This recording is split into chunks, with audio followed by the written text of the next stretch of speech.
Me llamo Miguel y tengo 30 años. Soy ingeniero civil de profesión y mi vida, hasta hace poco, parecía sacada de un cuento de hadas.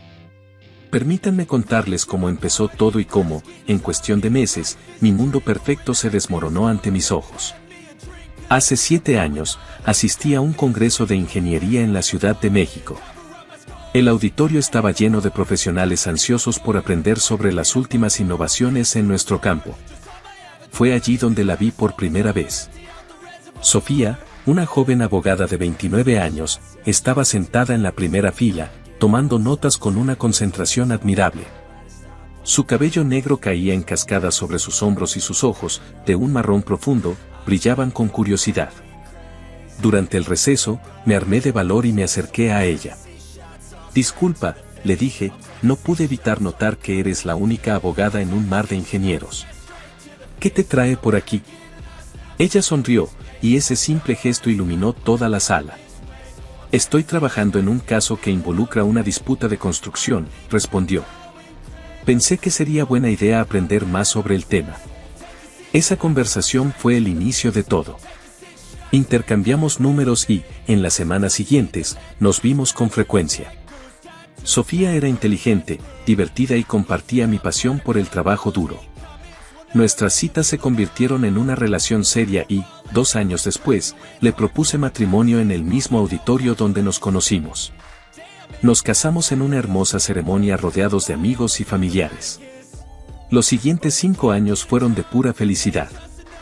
Construimos una vida juntos, compramos una casa en un bonito suburbio de la ciudad y nuestras carreras florecieron. Yo me establecí como uno de los ingenieros más respetados de la empresa para la que trabajaba, mientras que Sofía se hizo un nombre en el mundo legal, especializándose en casos de construcción y bienes raíces. Hace unos meses, Sofía me dio la noticia que creí que coronaría nuestra felicidad: estaba embarazada. Recuerdo el momento con claridad. Estábamos cenando en nuestro restaurante favorito cuando ella tomó mi mano y me miró a los ojos. «Miguel», dijo con una sonrisa nerviosa, «tengo algo que decirte». Mi corazón dio un vuelco. «¿Qué pasa, amor? ¿Todo está bien?». Ella asintió, sus ojos brillando con lágrimas de alegría. «Estoy embarazada». La felicidad que sentí en ese momento es indescriptible. Nos abrazamos, lloramos y reímos, ignorando las miradas curiosas de los otros comensales. Esa noche, al volver a casa, pasamos horas hablando sobre nuestro futuro, sobre cómo sería la habitación del bebé y discutiendo nombres. Sofía decidió hacer una pausa en su carrera para prepararse para la llegada de nuestro hijo. Yo la apoyé completamente, feliz de poder ser el proveedor principal mientras ella se enfocaba en este nuevo capítulo de nuestras vidas. Pintamos juntos la habitación del bebé, un suave tono amarillo que Sofía eligió porque decía que era un color feliz. Compramos muebles, ropita y juguetes.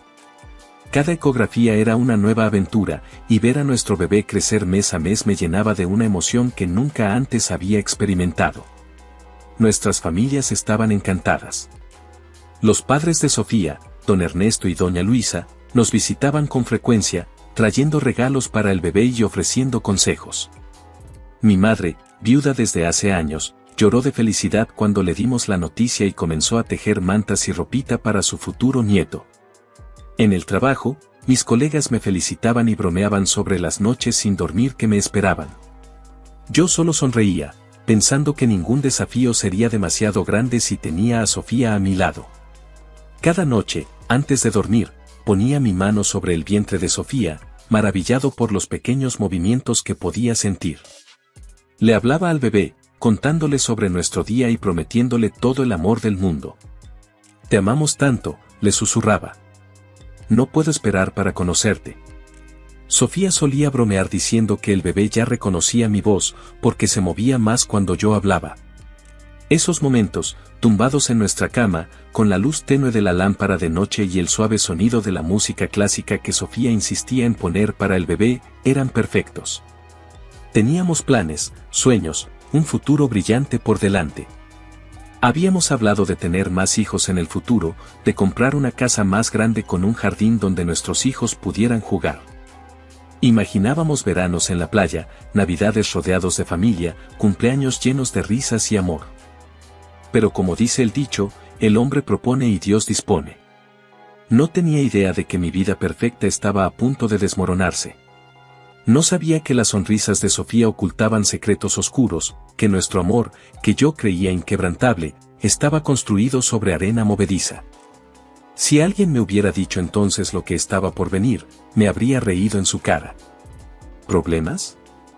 ¿En nuestro matrimonio perfecto? Imposible. Pero la vida tiene una forma cruel de sorprendernos cuando menos lo esperamos.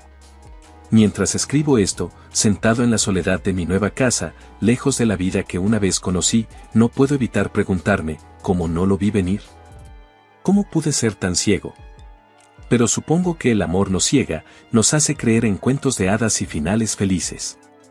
Esta es la historia de cómo mi vida perfecta se convirtió en una pesadilla, de cómo el amor se transformó en traición y de cómo, en medio del caos y el dolor, encontré la fuerza para seguir adelante. Todo cambió una tarde de jueves. Estaba en casa, revisando unos planos para un nuevo proyecto, cuando sonó el timbre. Al abrir la puerta, me encontré cara a cara con dos policías. Sus expresiones eran serias, casi amenazantes.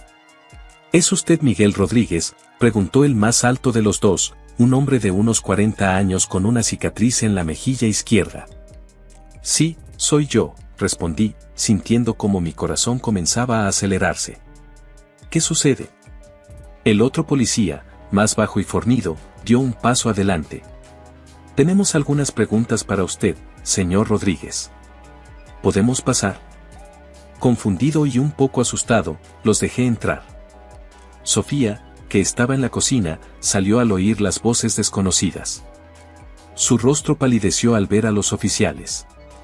Miguel, ¿qué está pasando?, preguntó, su voz temblando ligeramente. No lo sé, amor. Estos oficiales dicen que tienen preguntas, respondí, tratando de mantener la calma. El policía más alto, que se presentó como oficial Hernández, comenzó a hablar. Señor Rodríguez, hemos recibido una denuncia en su contra. Se le acusa de acoso y amenazas. Sentí como si me hubieran dado un puñetazo en el estómago. ¿Qué? Debe haber un error. Yo nunca he acosado ni amenazado a nadie. El otro policía, el oficial Gómez, sacó una libreta. Según nuestra información, usted ha estado enviando mensajes amenazantes a un tal Pedro Sánchez. ¿Lo conoce? El nombre me sonaba vagamente familiar, pero no podía ubicarlo. Miré a Sofía, buscando alguna explicación, y noté que estaba aún más pálida que antes. No conozco a ningún Pedro Sánchez, respondí. Debe haber un malentendido. Fue entonces cuando Sofía intervino. Pedro era un cliente mío, dijo, su voz apenas audible. Pero Miguel no tiene nada que ver con él. Esto debe ser un error. Los oficiales intercambiaron una mirada que no supe interpretar. El oficial Hernández se volvió hacia mí. Señor Rodríguez, tenemos pruebas de que se han enviado mensajes amenazantes desde su teléfono. Si no coopera, tendremos que llevarlo a la comisaría para un interrogatorio formal. La situación era surrealista. Me sentía como si estuviera en una pesadilla de la que no podía despertar. Les juro que no sé de qué están hablando. Nunca he amenazado a nadie. Pueden revisar mi teléfono si quieren. Mientras les entregaba mi teléfono, noté que Sofía parecía cada vez más nerviosa. Sus manos temblaban y evitaba mirarme a los ojos. Sofía, ¿qué está pasando?, le pregunté en voz baja mientras los oficiales revisaban mi teléfono. Ella negó con la cabeza, sus ojos llenos de lágrimas. No lo sé, Miguel. No lo sé. Después de unos minutos que parecieron horas, el oficial Gómez habló. No encontramos nada sospechoso en su teléfono, señor Rodríguez. Pero eso no significa que esté libre de sospecha. La tensión en la habitación era palpable. Yo estaba confundido y enojado, Sofía parecía al borde de un ataque de nervios, y los oficiales nos miraban con sospecha. Miren, dije, tratando de mantener la calma, claramente hay un malentendido. No conozco a ningún Pedro Sánchez y definitivamente no lo he amenazado. ¿Pueden explicarme exactamente de qué se me acusa? El oficial Hernández sacó un papel de su bolsillo. Según la denuncia, usted ha estado acosando al señor Sánchez durante las últimas semanas. Le ha enviado mensajes amenazantes, lo ha seguido hasta su trabajo y ha intentado intimidarlo frente a su casa. Cada palabra que salía de la boca del oficial me parecía más absurda que la anterior. Miré a Sofía, esperando que dijera algo, que me defendiera, pero ella permaneció en silencio, con la mirada fija en el suelo. «Esto es ridículo», exclamé, perdiendo finalmente la paciencia. «No sé quién es ese Pedro Sánchez ni por qué me estaría acusando de algo así. Exijo hablar con él». «Eso no será posible en este momento», respondió el oficial Gómez. «El señor Sánchez teme por su seguridad y ha solicitado una orden de restricción contra usted». La situación se estaba saliendo de control. Sentía que estaba atrapado en una pesadilla kafkiana, acusado de un crimen que no había cometido, sin poder defenderme. «Sofía», me volví hacia mi esposa, desesperado. «Tú conoces a este Pedro. Diles que esto es un error. Diles que yo no haría algo así». Fue entonces cuando todo explotó. Sofía, que había estado callada y temblorosa hasta ese momento, de repente estalló en lágrimas. «Ya basta, Miguel. Deja de mentir». Sus palabras me golpearon como un mazo. «¿Qué? Sofía, ¿de qué estás hablando?». Ella se volvió hacia los oficiales, su rostro una máscara de angustia y determinación. «Oficiales, lo siento. Les mentí antes.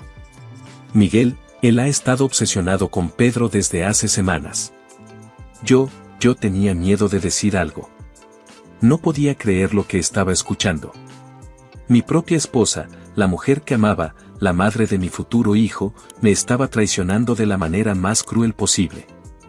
«¿Qué demonios estás diciendo, Sofía?», grité, olvidando por completo la presencia de los policías. «Sabes que eso no es cierto». Lo que siguió fue un caos. Sofía llorando, yo gritando, los oficiales tratando de mantener el orden. En un momento de furia ciega, di un paso hacia Sofía, no sé si para sacudirla o simplemente para suplicarle que dijera la verdad. Fue un error. Sofía retrocedió, tropezando con una mesa.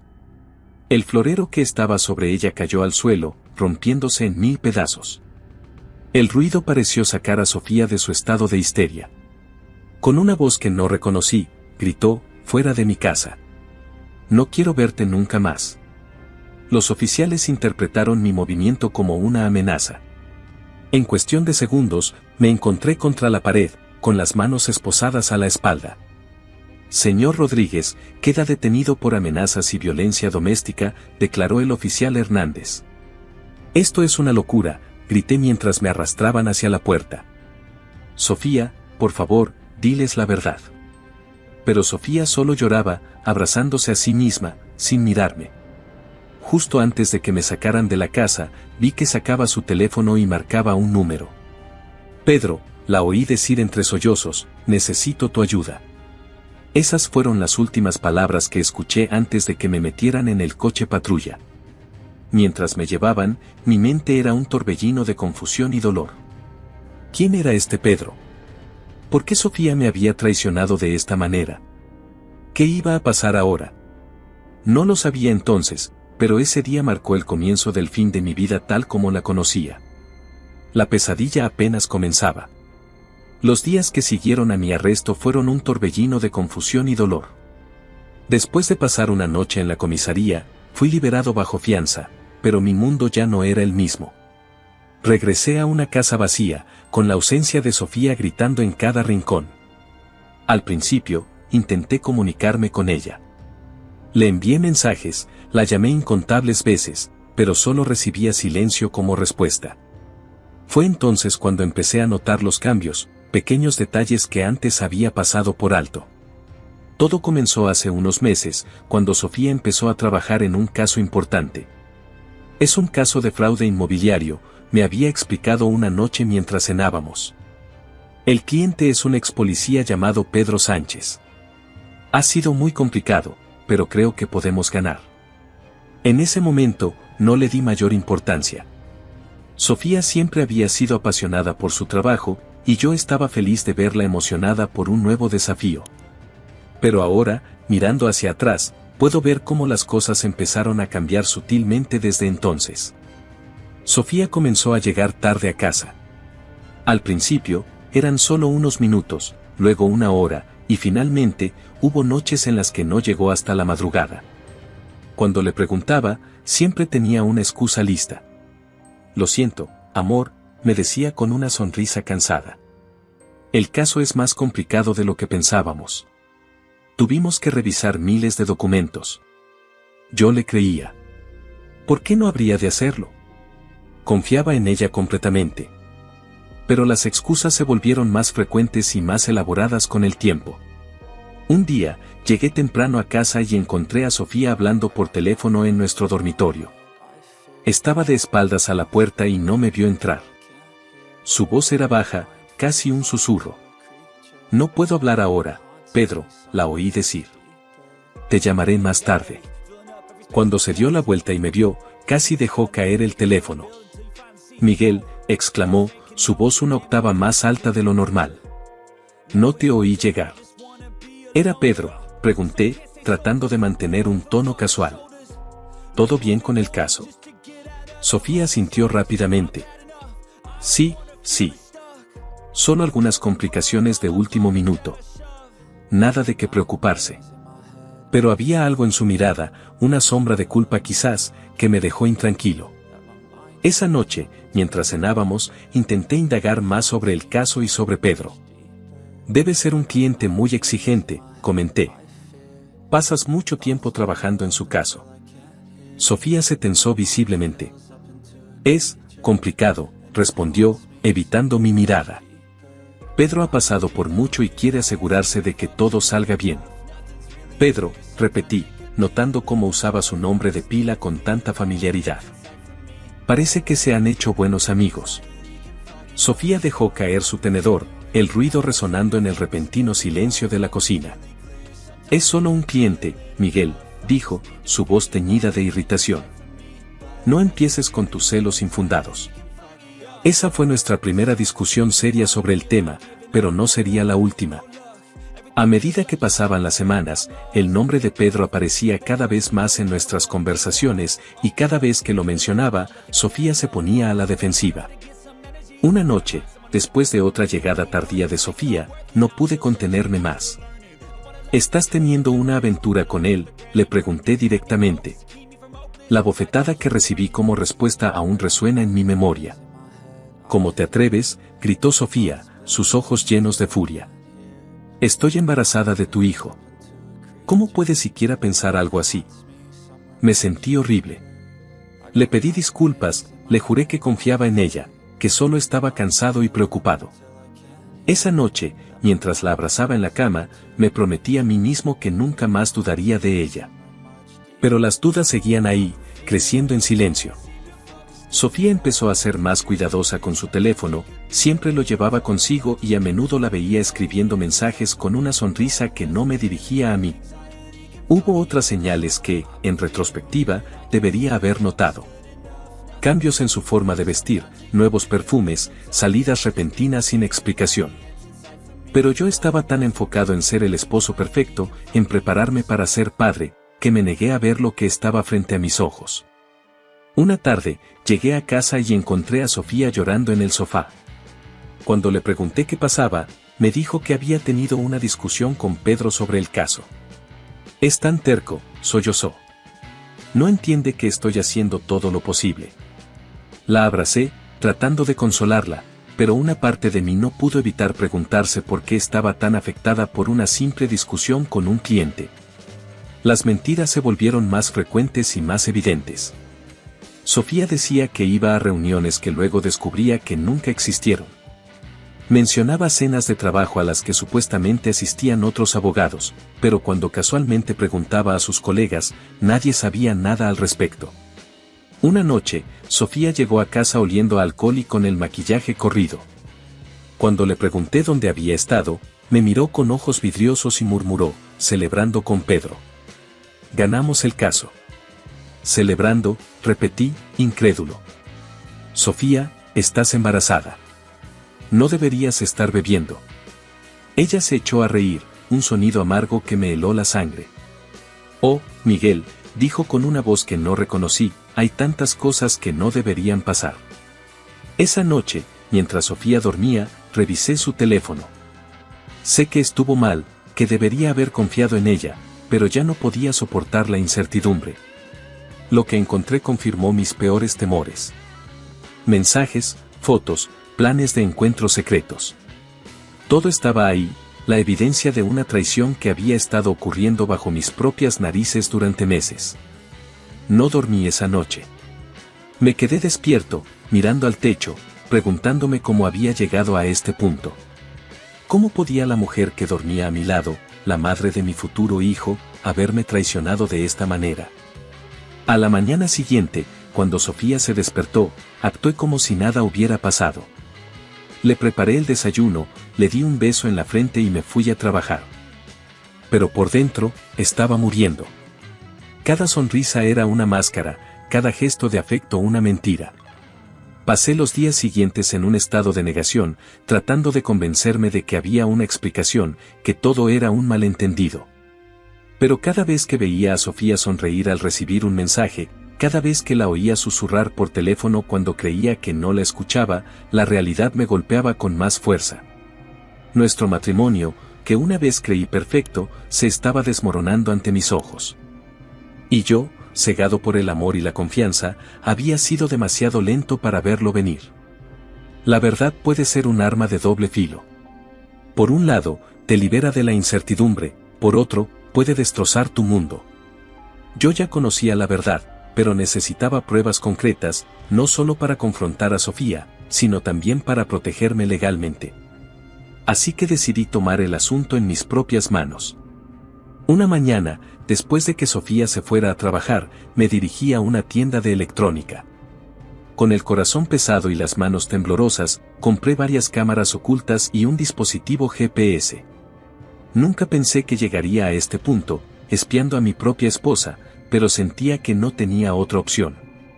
Esa misma tarde, mientras Sofía estaba en una supuesta reunión con clientes, instalé las cámaras en lugares estratégicos de nuestra casa, la sala de estar, la cocina, el dormitorio. Cada movimiento que hacía me llenaba de culpa, pero también de determinación. Necesitaba saber la verdad, sin importar cuán dolorosa fuera. El GPS fue más complicado. Tuve que esperar hasta la noche, cuando Sofía estaba profundamente dormida, para salir sigilosamente y colocarlo debajo de su auto. Mientras lo hacía, no pude evitar pensar en cómo habíamos llegado a este punto.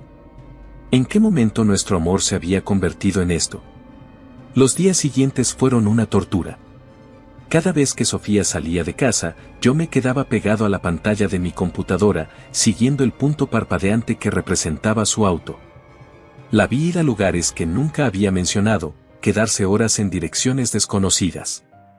Una tarde, el GPS mostró que se detuvo en un área residencial que no reconocí.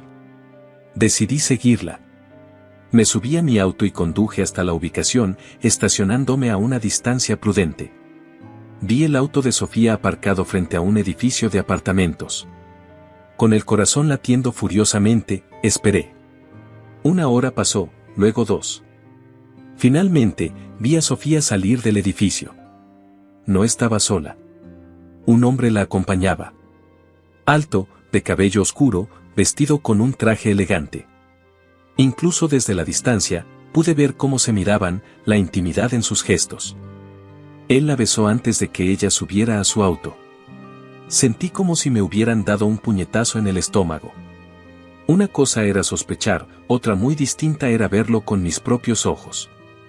Esa noche, cuando Sofía llegó a casa, tuve que usar toda mi fuerza de voluntad para actuar con normalidad. ¿Cómo estuvo tu día, amor?, le pregunté, mi voz sorprendentemente estable. Ella sonrió, esa sonrisa que alguna vez amé y que ahora me parecía una máscara. Agotador, respondió. Tuvimos una reunión muy larga con un cliente. Mentiras. Más mentiras. Cada palabra que salía de su boca era una puñalada. Pero me contuve.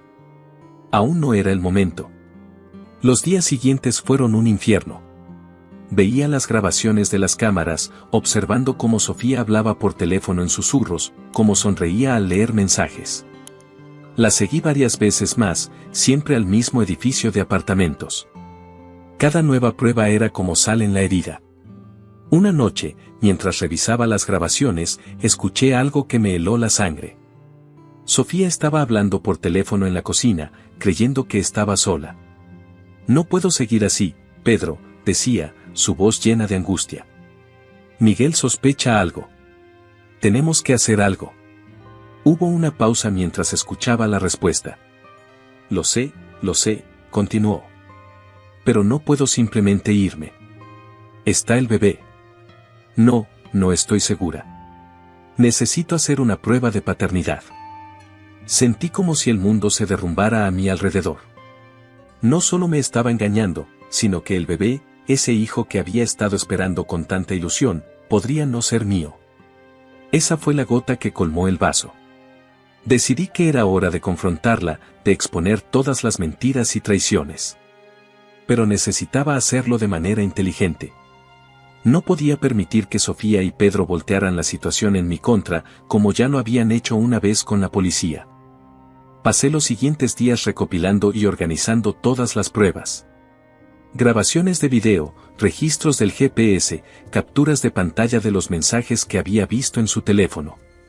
Incluso contraté a un investigador privado para que obtuviera más información sobre Pedro Sánchez. El investigador me proporcionó un informe detallado. Pedro no era solo un ex policía, como Sofía me había dicho. Era un hombre con conexiones, involucrado en negocios turbios. El supuesto caso de fraude inmobiliario era solo la punta del iceberg. Armado con toda esta información, me preparé para el confrontamiento. Planeé cada detalle meticulosamente. Elegí un día en que sabía que Sofía no tenía planes de salir. Preparé copias de todas las pruebas y las guardé en un lugar seguro, por si acaso. La mañana del día elegido, me levanté temprano. Sofía aún dormía. La miré, tratando de reconciliar a la mujer que yacía a mi lado con la persona que me había traicionado tan profundamente.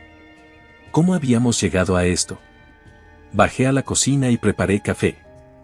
Mis manos temblaban ligeramente mientras servía 2 tazas. Respiré profundo, tratando de calmar mis nervios. Este era el momento de la verdad. Subí las escaleras, las tazas de café en una bandeja, mi corazón latiendo con fuerza. Era hora de enfrentar la realidad, de desenmascarar las mentiras y de decidir qué quedaba, si es que quedaba algo, de nuestro matrimonio. Al abrir la puerta de la habitación, vi que Sofía ya estaba despierta, revisando su teléfono como siempre. Levantó la vista y me sonrió, esa sonrisa que alguna vez me derretía y que ahora solo me llenaba de amargura. «Buenos días, amor», dijo. «¿Me trajiste café?» Asentí, colocando la bandeja en la mesita de noche. Me senté en el borde de la cama, mirándola fijamente. «Sofía», dije, mi voz sorprendentemente firme, «tenemos que hablar». Su sonrisa vaciló por un momento, y vi un destello de algo, miedo, culpa, en sus ojos. «¿Sobre qué, Miguel?», preguntó, tratando de mantener un tono casual. Tomé una respiración profunda. Este era el momento. No había vuelta atrás. «Sobre Pedro», respondí. «Sobre tus mentiras. Sobre todo». El color abandonó su rostro. Y así, con esas simples palabras, comenzó el fin de nuestro matrimonio. El silencio que siguió a mis palabras fue ensordecedor. Sofía me miró, sus ojos abiertos de par en par, una mezcla de shock y miedo reflejados en ellos. Por un momento, pareció que el tiempo se había detenido. «Miguel», comenzó, su voz temblorosa, «no sé de qué estás hablando». Sentí una oleada de ira ante su intento de negarlo todo. Saqué mi teléfono y reproduje una de las grabaciones que había capturado. La voz de Sofía llenó la habitación. «Pedro, no puedo seguir así. Miguel sospecha algo». El rostro de Sofía palideció aún más. «Me has estado espiando», susurró, su voz una mezcla de indignación y miedo. «¿Qué esperabas que hiciera?», respondí, luchando por mantener la calma. Sabía que algo estaba mal, Sofía. Has estado mintiendo durante meses. Sofía se levantó de la cama, alejándose de mí como si mi cercanía la quemara. No tienes derecho, dijo, su voz subiendo de tono. Invadiste mi privacidad. Y tú tenías derecho a engañarme, grité, perdiendo finalmente el control. ¿A mentirme cada día? ¿A poner en duda la paternidad de nuestro hijo? Esas últimas palabras parecieron golpearla físicamente. Se tambaleó, apoyándose contra la pared. ¿Cómo sabes eso?, preguntó en un susurro. Lo sé todo, Sofía, respondí, mi voz quebrándose ligeramente. Sobre Pedro, sobre tus encuentros, sobre tus dudas sobre el bebé. Lo sé todo. Las lágrimas comenzaron a caer por las mejillas de Sofía. Por un momento, sentí el impulso de consolarla, de abrazarla como lo había hecho tantas veces antes. Pero me contuve. Ya no podía confiar en mis instintos cuando se trataba de ella. Lo siento, sollozó. Nunca quise que las cosas llegaran a este punto. Yo, me enamoré de Pedro. No fue planeado, simplemente sucedió. Sus palabras eran como puñaladas. Cada una me hería más profundamente que la anterior. ¿Y el bebé?, pregunté, temiendo la respuesta. Sofía bajó la mirada, incapaz de enfrentarme. No estoy segura, admitió en voz baja. Podría ser tuyo o, de Pedro. Sentí como si el suelo se abriera bajo mis pies. El bebé, ese pequeño ser que había estado esperando con tanta ilusión, podría no ser mío. La idea era devastadora. Quiero una prueba de paternidad, dije, mi voz firme a pesar del torbellino de emociones que sentía. Ahora mismo. Sofía asintió débilmente. Es justo, murmuró. Los días siguientes fueron un borrón. Contactamos a un laboratorio y programamos la prueba. La espera fue agonizante. Cada vez que miraba a Sofía, cada vez que veía su vientre creciente, me preguntaba si ese bebé era realmente mío. Finalmente, después de lo que pareció una eternidad, llegaron los resultados. Mis manos temblaban mientras abría el sobre. Leí el contenido una y otra vez, incapaz de creer lo que veían mis ojos. Negativo. No era el padre biológico del bebé. El mundo pareció detenerse. Todos mis sueños, todas mis esperanzas para el futuro, se desvanecieron en un instante. Miré a Sofía, que lloraba silenciosamente en un rincón de la habitación. Se acabó, dije, mi voz extrañamente calmada. Quiero el divorcio. Sofía asintió, sin intentar siquiera discutir. Creo que ambos sabíamos que era inevitable. Los días y semanas que siguieron fueron un torbellino de papeles legales, discusiones sobre la división de bienes y conversaciones incómodas con familiares y amigos. Tuve que explicar una y otra vez por qué nuestro matrimonio perfecto se había desmoronado tan repentinamente. Fue durante este proceso que descubrí aún más mentiras. Resulta que el caso en el que Sofía había estado trabajando con Pedro no era tan legal como ella me había hecho creer. Estaban involucrados en algunos negocios turbios, utilizando la posición de Pedro como expolicía para cubrir sus huellas. Esta información me dio una ventaja en los procedimientos de divorcio. Amenacé con exponer sus actividades ilegales si no cooperaban. Fue un movimiento bajo, lo sé, pero en ese momento sentía que tenía derecho a algo de justicia después de todo lo que había sufrido. El divorcio se finalizó rápidamente. Sofía se mudó con Pedro, llevándose con ella al bebé que una vez creí que era mío. Verla partir fue doloroso, pero también liberador. Por primera vez en meses, sentí que podía respirar. Pero la paz no duró mucho. Pronto, comencé a recibir amenazas. Mensajes anónimos, llamadas en medio de la noche, incluso encontré mi auto rayado una mañana. Sabía que era obra de Pedro y sus conexiones en la policía. Fue entonces cuando decidí que necesitaba un nuevo comienzo. No podía quedarme en una ciudad donde cada esquina me recordaba a Sofía, donde me sentía constantemente amenazado. Empaqué mis cosas, renuncié a mi trabajo y me preparé para mudarme. Pero antes de irme, tenía una última cosa que hacer. Reuní todas las pruebas que había recopilado sobre las actividades ilegales de Pedro y Sofía y las envié anónimamente a la fiscalía. No sé si alguna vez se hizo justicia. No me quedé para averiguarlo. Me mudé lejos, a un pequeño pueblo en el interior, donde nadie me conocía. Donde podía empezar de nuevo. Mientras conducía hacia mi nuevo hogar, mirando por el espejo retrovisor cómo la ciudad que una vez llamé hogar se desvanecía en la distancia, sentí una mezcla de tristeza y esperanza. Había perdido mucho, pero también había ganado una valiosa lección sobre la confianza y el amor. El camino hacia la recuperación sería largo y difícil, lo sabía.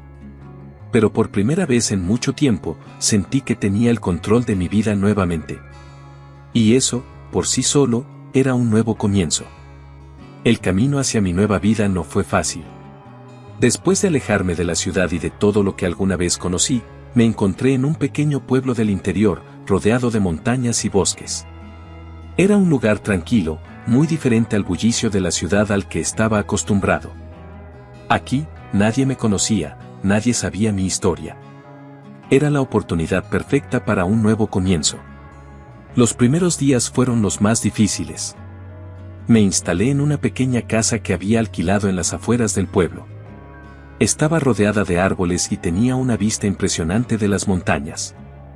Debería haberme sentido en paz, pero la soledad era abrumadora. Cada noche, me encontraba despierto, mirando al techo, repasando una y otra vez los eventos que me habían llevado a este punto. Una mañana, mientras tomaba café en el porche, decidí que era hora de tomar acción. No podía seguir viviendo en el pasado. Tomé mi laptop y comencé a buscar trabajo. Mi experiencia como ingeniero civil podría ser útil incluso en un lugar pequeño como este. Fue entonces cuando recibí una llamada inesperada. Era mi abogado. Miguel, dijo, su voz sonaba tensa. Tenemos un problema. Pedro ha presentado una denuncia contra ti por acoso y difamación. Sentí como si me hubieran echado un balde de agua fría. ¿Qué? ¿Cómo es posible?, pregunté, incrédulo. Aparentemente, está alegando que todas las pruebas que recopilaste son falsas y que las has estado usando para dañar su reputación, explicó mi abogado. También está diciendo que has estado acosando a Sofía desde el divorcio. No podía creer lo que estaba escuchando. Incluso ahora, a kilómetros de distancia, Pedro y Sofía seguían tratando de arruinar mi vida. Eso es ridículo, dije, la ira hirviendo en mi interior. Tengo pruebas de todo. ¿Qué hay de las actividades ilegales que denuncié? Esa es la cuestión, respondió mi abogado. No hay registro de ninguna investigación. Parece que Pedro ha usado sus conexiones para encubrir todo. Me sentí impotente. ¿Cómo podía luchar contra esto? Había dejado todo atrás para comenzar de nuevo, y ahora el pasado me perseguía. ¿Qué debo hacer?, pregunté, mi voz apenas un susurro. Por ahora, no hagas nada, aconsejó mi abogado. Mantén un perfil bajo. Estoy trabajando en reunir pruebas para desmentir sus acusaciones. Pero Miguel, esto podría llevar tiempo. Después de colgar, me quedé sentado en el porche durante horas, mirando las montañas sin verlas realmente. Mi mente era un torbellino de pensamientos y emociones. ¿Cómo había llegado a esto? ¿Cómo podía Sofía, la mujer que alguna vez amé, permitir que esto sucediera? Los días siguientes fueron un infierno. Vivía con el temor constante de que la policía apareciera en mi puerta en cualquier momento. Cada vez que sonaba el teléfono, mi corazón se aceleraba, temiendo más malas noticias. Fue en medio de este caos que tomé una decisión. No podía seguir siendo una víctima. Era hora de luchar. Contacté a un investigador privado, uno que me había recomendado un viejo amigo. Le conté toda la historia y le pedí que investigara a Pedro más a fondo. Necesito algo concreto, le dije. Algo que ni siquiera sus conexiones puedan encubrir. El investigador trabajó incansablemente durante semanas. Mientras tanto, yo trataba de mantener una apariencia de normalidad. Conseguí un trabajo como consultor para algunos proyectos de construcción locales. Me obligué a salir, a conocer gente nueva, a tratar de construir una vida aquí. Finalmente, después de lo que pareció una eternidad, el investigador me contactó. Lo tengo, dijo, su voz llena de emoción. He descubierto una conexión entre Pedro y un conocido cartel de drogas. Tengo pruebas de transferencias de dinero, reuniones secretas, todo. Sentí una mezcla de alivio y temor. Esta información era explosiva. Podría acabar con Pedro de una vez por todas, pero también podría ser increíblemente peligrosa. Con las pruebas en mano, contacté a mi abogado. Juntos, elaboramos un plan. Presentaríamos toda la información a la Fiscalía Federal, y paseando completamente a la policía local donde Pedro tenía sus conexiones. El día que presentamos la evidencia, sentí como si un peso enorme se levantara de mis hombros. Por primera vez en mucho tiempo, sentí que tenía el control. Las semanas siguientes fueron un torbellino de actividad. La Fiscalía Federal inició una investigación exhaustiva. Pedro fue arrestado, y con él, cayeron varios oficiales corruptos. Sofía también fue implicada, aunque en menor grado. Cuando la noticia del arresto de Pedro llegó a los medios, mi teléfono no dejó de sonar. Periodistas, viejos amigos, incluso familiares de Sofía me contactaron. Todos querían saber mi versión de la historia. Pero yo ya no quería ser parte de ese mundo. Había encontrado paz en este pequeño pueblo, lejos del caos y la traición que había experimentado. Decidí mantener mi privacidad y dejar que la justicia siguiera su curso. Unos meses después, recibí una carta. Era de Sofía. Con manos temblorosas, la abrí y comencé a leer: Miguel, sé que probablemente no quieras saber nada de mí, y lo entiendo. Lo que te hice es imperdonable. Pero necesitaba escribirte para decirte que lo siento. Realmente lo siento. Estaba cegada por la ambición y por lo que creía que era amor. Ahora me doy cuenta de lo equivocada que estaba. El bebé nació hace unas semanas. Es una niña. La he nombrado Esperanza, porque eso es lo que representa para mí. Una esperanza de redención, de ser una mejor persona. No te pido que me perdones. Solo quería que supieras que entiendo el daño que te causé y que lo lamento profundamente. Sofía, leí la carta varias veces, sin saber cómo sentirme. Una parte de mí quería arrugarla y tirarla, olvidar que alguna vez existió. Otra parte se sentía vindicada, finalmente reconocida. Al final, doblé la carta cuidadosamente y la guardé en un cajón. No estaba listo para perdonar, no sabía si alguna vez lo estaría. Pero por primera vez desde que todo esto comenzó, sentí que podía cerrar este capítulo de mi vida. Esa noche, sentado en mi porche, mirando las estrellas sobre las montañas, sentí una paz que no había experimentado en mucho tiempo. El camino hacia la recuperación había sido largo y difícil, pero finalmente sentía que estaba del otro lado. Mi nueva vida me esperaba, y estaba listo para vivirla plenamente. Han pasado casi 2 años desde que dejé atrás mi antigua vida y me mudé a este pequeño pueblo en las montañas. El tiempo ha sido un gran sanador, y aunque las cicatrices emocionales aún están presentes, ya no duelen como antes. Mi vida aquí ha tomado un rumbo que nunca hubiera imaginado. La tranquilidad de las montañas y la simplicidad de la vida rural han sido un bálsamo para mi alma herida. Mis días ahora tienen un ritmo diferente, más pausado y en sintonía con la naturaleza que me rodea. La casa que alguna vez alquilé ahora es mía. La compré hace unos meses y he estado trabajando en renovarla. Cada golpe de martillo, cada pared pintada, cada planta sembrada en el jardín es un paso más en mi proceso de sanación. Estoy construyendo no solo una casa, sino un hogar, algo que creí haber perdido para siempre.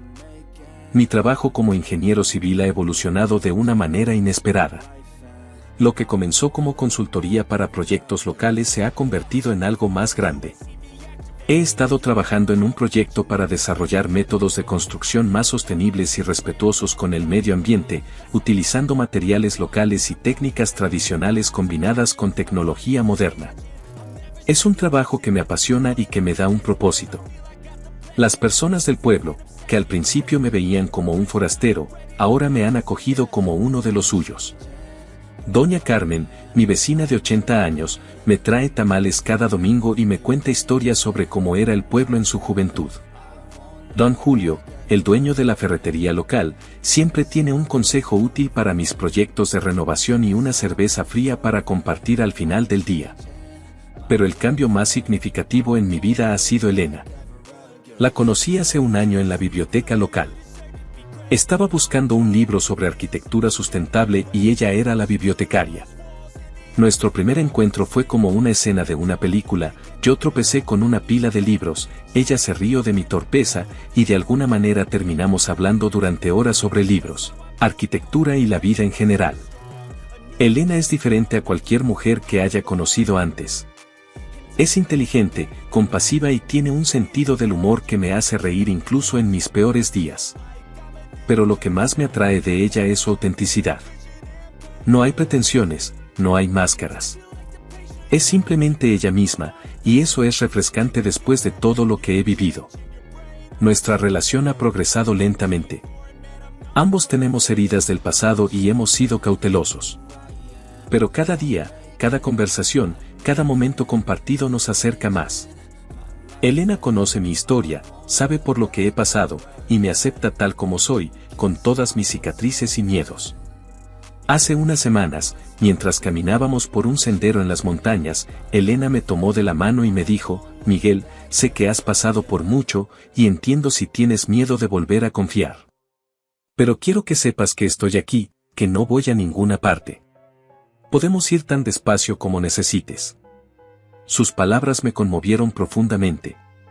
Por primera vez en mucho tiempo, sentí que podía bajar mis defensas, que podía permitirme ser vulnerable nuevamente. No todo ha sido fácil, por supuesto. Hay días en los que los recuerdos del pasado me asaltan con fuerza. Días en los que la traición de Sofía y las manipulaciones de Pedro aún me persiguen. Pero he aprendido a manejar estos momentos. La terapia ha sido de gran ayuda, al igual que la meditación y el yoga, prácticas que Elena me animó a probar. La carta de Sofía sigue en el cajón donde la guardé. A veces la saco y la releo, no por nostalgia o por dolor, sino como un recordatorio de lo lejos que he llegado. Ya no siento ira cuando pienso en ella o en Pedro. En su lugar, siento una especie de compasión distante. Han pagado por sus errores, y espero que, como Sofía escribió, hayan encontrado su propia redención. En cuanto al bebé, Esperanza, a veces me pregunto cómo será. Aunque no es mi hija biológica, durante un tiempo la amé como si lo fuera. Le he pedido al universo que tenga una buena vida, libre de los errores de sus padres. Mirando hacia atrás, me doy cuenta de que la traición que sufrí, aunque dolorosa, fue también una oportunidad de crecimiento. Me obligó a enfrentar mis propios demonios, a cuestionar mis creencias sobre el amor y la confianza, y a reconstruirme desde cero. Hoy, sentado en mi porche, viendo el atardecer sobre las montañas con Elena a mi lado, me siento en paz. El futuro, que una vez me parecía sombrío e incierto, ahora está lleno de posibilidades. No sé exactamente lo que me depara, pero sé que estoy listo para enfrentarlo. He aprendido que la vida no siempre sale según lo planeado, que a veces nos golpea con fuerza y nos deja tambaleando. Pero también he aprendido que somos más fuertes de lo que creemos, que podemos reconstruirnos y encontrar la felicidad nuevamente. A todos aquellos que han pasado por experiencias similares, que han sentido el dolor de la traición y la pérdida, les digo, hay esperanza. El camino puede ser largo y difícil, pero vale la pena recorrerlo. La vida tiene una forma curiosa de llevarnos exactamente donde necesitamos estar, incluso si no lo vemos en el momento. Mi historia no ha terminado. De hecho, siento que apenas está comenzando. Pero esta vez, estoy escribiendo cada página con mis propios términos, con una nueva perspectiva y un corazón abierto a las posibilidades. Y así, mientras el sol se oculta tras las montañas y las primeras estrellas aparecen en el cielo, levanto mi taza de café en un brindis silencioso. Por las segundas oportunidades, por el amor que sana, y por el coraje de comenzar de nuevo. La vida continúa, y yo estoy listo para vivirla plenamente.